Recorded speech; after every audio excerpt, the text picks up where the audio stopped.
Was there a lost civilization that lived on the Giza Plateau? Perhaps the answers have been right in front of us all along, in the mystery of the Sphinx. Egyptologists have always believed that the Sphinx was carved by the pharaoh Khafra, that it's his face you see on the body of the lion. But author John Anthony West sees something more. The head of the Sphinx is much, much too small for its body, yet the head is a perfectly fashioned and perfectly proportioned head. The body is a perfectly proportioned body.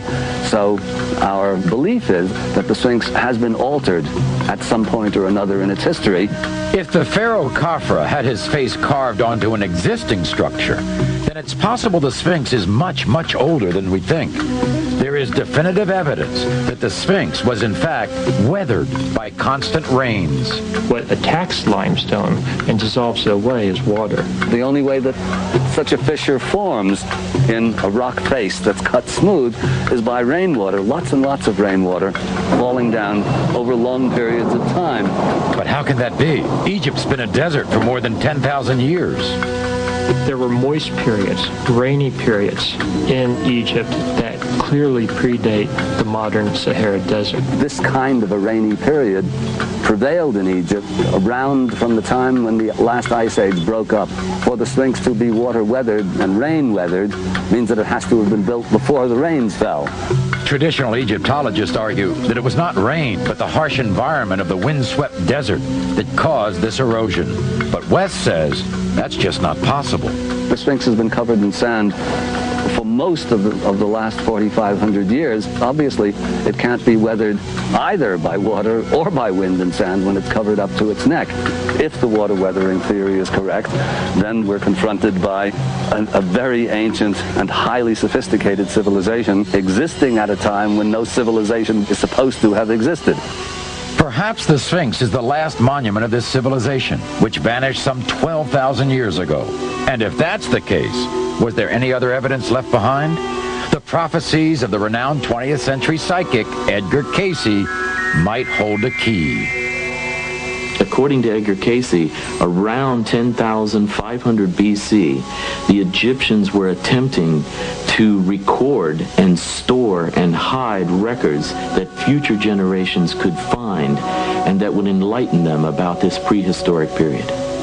Edgar Cayce predicted that this great haul of records was to be found beneath the paws of the Sphinx. Could it be that underneath this mysterious monument awaits the wisdom of a highly evolved race? Perhaps even evidence of the lost city of Atlantis. These records that are hidden in Egypt will surprise us and break us through a limited thinking that we've had about who we really are and what life's really all about. So it will require the right heart to open that chamber. 2 years ago, an American research team came to Giza and using ground-penetrating radar reported odd readings underneath the Sphinx. The findings suggested the possibility of an underground chamber. More recently, however, Dr. Hawass discovered just that, a subterranean chamber. And it lies at the bottom of a long shaft not far from the Sphinx. This long hidden chamber honors the greatest of Egyptian gods, Osiris. In ancient myth, he's the principal figure of the country's genesis, a benevolent god king who brought civilization to Egypt, but then was brutally murdered by his brother. Osiris was reborn as the Lord of Eternity, ruler of the dead, the chief judge at the trial of all souls.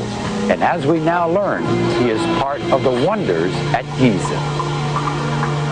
Maury, we talk so much about dispelling myths. How about confirming one? About 2,500 years ago, the Greek historian Herodotus, who I guess you could call the world's first foreign correspondent, visited this site. Local villagers and guides told him that he could find the tomb of a king buried deep beneath the Giza Plateau. Well, about a year ago, Dr. Zahi Hawass, who joins me here at the mouth of the shaft, embarked on what he calls his greatest adventure ever. Zahi, you've been doing this for some 30 years. Why is this so amazing? You know, Susie, it's amazing because this is the first time that they excavate underneath 100 feet in water. Before, I excavate on sand and dirt. And also at the same time, I discovered that this is what Herodotus talked about. And I found that this is the tomb of Osiris. Let's go and see what we're talking about. Our first descent is about 20 feet, a chance to get warmed up to the rickety, rusty ladders.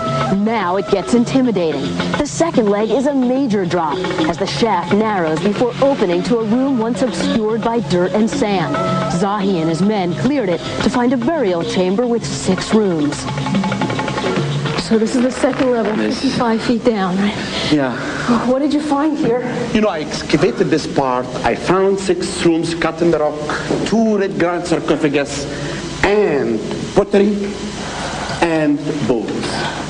What do the bones teach you? Bones tell us about the people. Pottery gave me the date of this place, 500 BC, 2,500 years ago. And what made you think that there was anything beyond this? You have to look for the other level.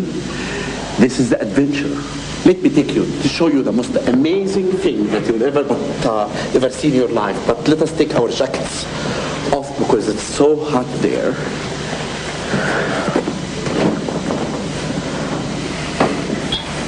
Oh my.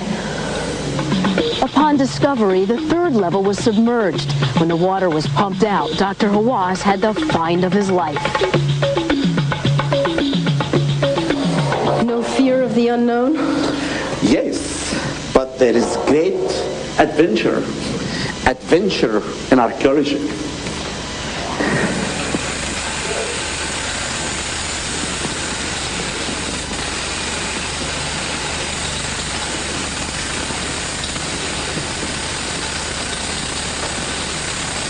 خلاص وقفوا بقى وارجعوا هناك. So we're 100 feet down now. What is this? Susie, this is the tomb of Osiris. The god of the underworld. This once extravagant mausoleum, a moat with 4 pillars engraved with hieroglyphics constructed thousands of years ago, was intended to be a symbolic shrine for the keeper of the afterlife. If you will look down here, I will show you what is here. Look, there is the second part of the sarcophagus. Goes down, I think about 1 feet down. And up, you see what we did. The lid is up. Do you want to see the length of that lid? Okay, let us watch out. Let us How see. much would something like this weigh? Oh, the weight of this was 11 to 12 tons. What's the length? Just about 9 feet. 9 feet. Then the whole lid and the second part is about 11 to 12 tons weight. And how could they get 12 tons down 100 feet? You know, when they cut the shaft, they fill the shaft with sand, and they cut side shafts. They take the sand from the side shafts, and the sarcophagus will come down piece by piece. And there's more. Archaeologists agree that below the Giza Plateau lies a network of tunnels. Could this be the center? A gateway? Our first evidence is stunningly revealed. I will go now and show you this exciting place.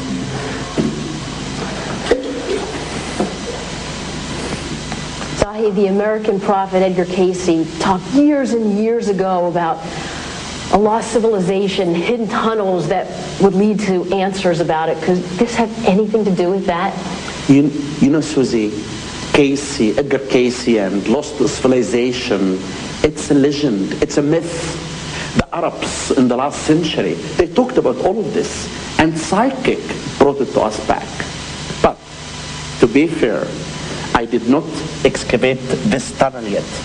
Then really I don't know where it leads us. But I always say that you never know what the sand and the tunnels of Egypt may hide of secrets.